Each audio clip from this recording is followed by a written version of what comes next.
agradecer, né, pela oportunidade. Eu acho que todo jornalista sentiria prestigiado por estar aqui te entrevistando e estar aqui te entrevistando, né? É uma casa muito legal e eu acho que a gente tem eu tenho uma maneira muito única, assim, que eu acho que a gente ter gratidão pelas oportunidades e ter encontrado essa oportunidade, conhecer um pouco do projeto também, que é o que me conecta demais, né, saber que você vai além do esporte, tem essa preocupação com o Brasil, eu aprecio demais. Muito obrigada, primeiro, pela oportunidade. Nada, eu que agradeço. Para mim é um prazer receber, principalmente conterrâneos aqui na minha casa. Então seja bem-vindo, espero que a gente possa passar um belo tempo juntos. Bacana.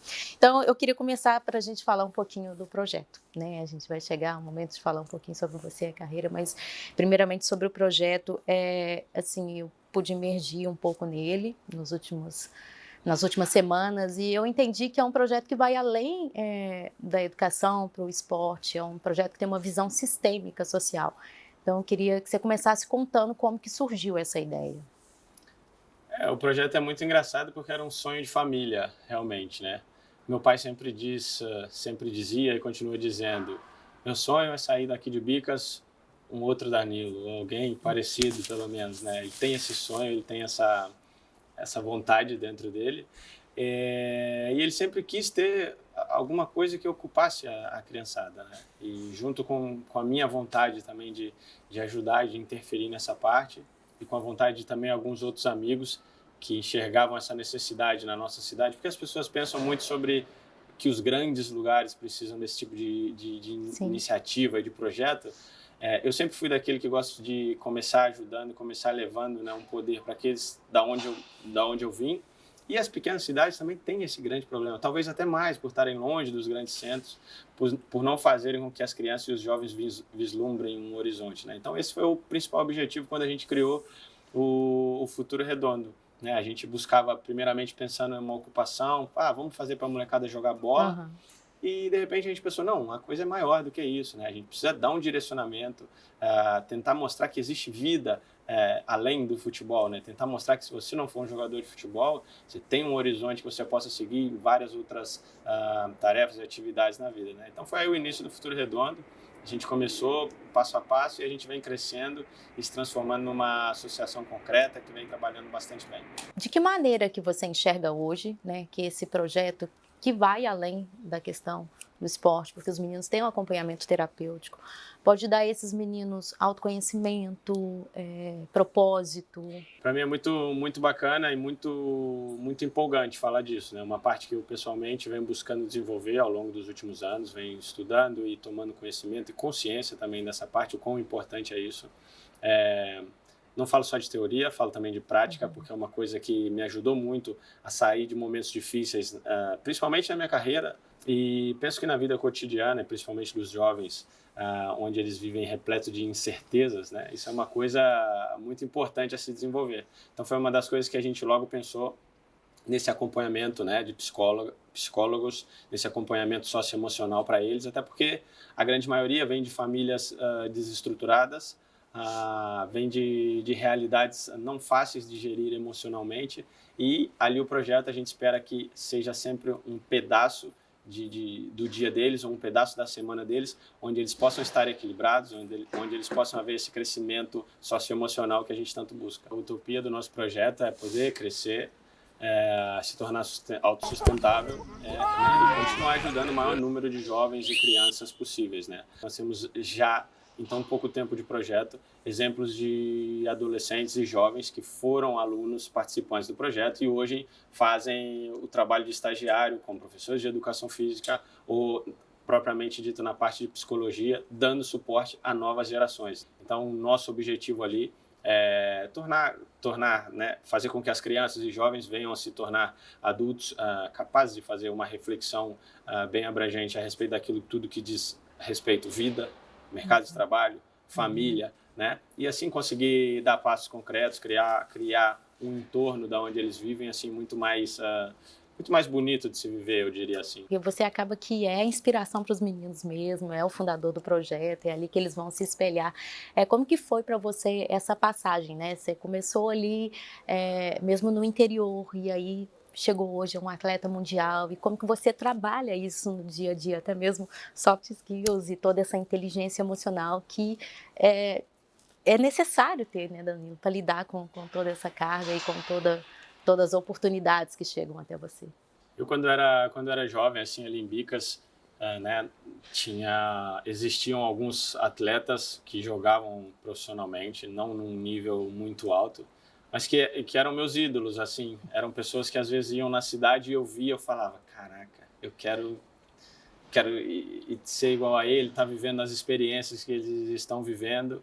Eram meus ídolos e referências. A gente entende a importância de existir referências, de existir ídolos, e a importância de sonhar realmente, de você ter a capacidade de ver e entender que você pode chegar ali, né?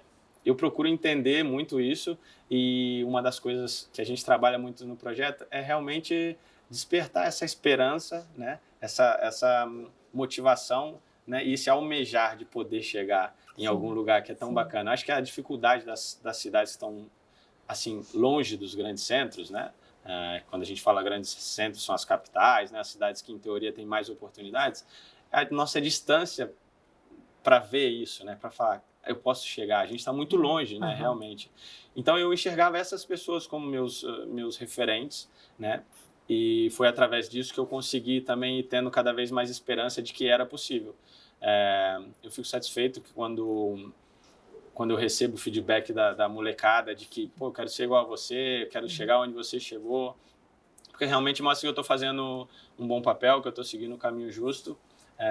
Uma coisa que eu gosto muito de fazer é me aproximar deles de uma maneira em que eu demonstro as minhas fragilidades, né? Eu acho que é necessário você demonstrar que você não é um super-herói, que você teve muitas dificuldades, muitos momentos onde você talvez pensou em desistir, muitos momentos onde talvez você pensou não ser suficiente, e assim eu acho que eu chego mais perto da realidade deles. Então, Danilo, a paternidade também te ajudou nesse processo? Sim, sem dúvida nenhuma. Eu já tinha um pouco essa inquietude dentro de mim de aproveitar talvez o tempo que nós temos livre, né, como atleta, e concentrações, esse tipo de coisa. Eu tinha essa inquietude de pensar como eu estou aproveitando esse tempo, mas não conseguia encontrar, né, ainda aquilo que me despertava. E a partir do momento que nasceu meu primeiro filho, o Miguel, que hoje tem 8 anos, eu senti uma necessidade muito grande de ter a certeza que eu deixaria um legado para ele. E a partir daí foi que eu comecei realmente a pensar em desenvolver características que a gente considera importante, né, da parte socioemocional, para que eu pudesse também ensinar ele, porque para você ensinar primeiro você precisa ser, né? Isso é uma coisa, uma máxima que eu carrego. E isso me trouxe muito mais felicidade, isso me trouxe muito mais tranquilidade para enfrentar os desafios da vida. Hoje eu tenho também o João, que está para completar 5 anos, e a gente vai sempre por essa mesma estrada de reflexão, de conversa, de debate, que é um caminho não fácil, Não. É um caminho trabalhoso, mas quando você vê os resultados, quando você vê que eles são já capazes de fazer reflexões, tomarem decisões baseadas nessas capacidades socioemocionais, ali é o momento que você pensa, ufa, o trabalho está sendo bem feito, então está valendo a pena. E da minha importância também, né? Eu acho que nós, principalmente atletas de alto nível, atletas que representamos grandes seleções do mundo, a gente tem que ter essa noção da importância que é aquilo que a gente fala, aquilo que são nossas atitudes dentro e fora do campo, né? Hoje eu tenho também a Voz Futura, junto com grandes parceiros, que nasceu de uma inquietude muito grande minha, principalmente durante a pandemia, do alto consumo de notícias negativas e notícias destrutivas, e do pouco espaço onde você encontra realmente histórias que valem a pena ser contadas, né? Aquilo que a gente fala muito sobre o que é ordinário e o que é extraordinário, né? A gente não consegue muito bem definir o que é isso. Na minha concepção, todo ser humano é potencial, sabe? Todo ser humano tem um potencial enorme. Então, assim, a gente vai contar cada história, a gente vai encontrar ali passagens que você fala, ufa, que pessoa forte, pessoa resiliente, que pessoa de luz. Então, essa é o que a gente busca também na Voz Futura. E as coisas vêm acontecendo. Para a gente finalizar, eu queria que você falasse um pouquinho sobre o seu sonho em relação ao Brasil. E a gente sabe que no Brasil a gente ainda tem algumas dificuldades de propiciar isso, essa visão mais ampla, essa visão mais global para todo mundo. Você sonha alguma coisa específica, que é aquela coisa que você pensa assim, que eu olho hoje e falo assim, nossa, eu queria tanto ver isso acontecendo ainda. O nosso país ele tem um potencial humano que a gente não sabe. Então, assim, eu acho que a maneira de desvilupar esse potencial, na sua máxima, é através da educação. Eu acho que não existe outro caminho, né? Acho que a gente precisa formar pessoas mais empáticas, a gente precisa criar uma sociedade onde os jovens cresçam com esperança de um futuro melhor. E a única maneira disso é através da educação. Seja ela a educação, aquela nós estamos falando dos livros, da escola, dos professores, e essa precisa ser cuidada, precisa ser estruturada, precisa ser melhor valorizada, os professores precisam receber melhor, precisam ser mais valorizados. E seja a educação também socioemocional, porque anda em paralelo. Mas acho que tudo passa através da educação, a gente precisa focar na educação, seja ela, como eu disse, das escolas, dos livros, seja ela socioemocional, e traçar aí um paralelo para que a gente possa sonhar, né, em ter um amanhã melhor, em deixar um mundo melhor para os nossos filhos, para os nossos netos, né, porque realmente se trata disso, assim, as mudanças que a gente está buscando fazer hoje em dia, dificilmente nós vamos ver os efeitos dela, mas vão ficar para as próximas gerações e isso é uma coisa que vale a pena. Mas eu acho que o nosso potencial humano ele pode crescer muito ainda, sabe? A gente tem muito para evoluir. Para mim é um prazer poder estar contribuindo, né, com o futuro de muitos jovens e adolescentes e pensar que amanhã serão adultos que vão ter mais empatia, que vão tratar o mundo e o próximo de uma melhor maneira. Acho que esse é o grande pagamento, digamos assim, desse esforço. Obrigada.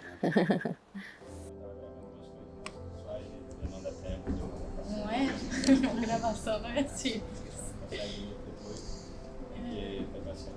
Ok. Só. Sim? Partito?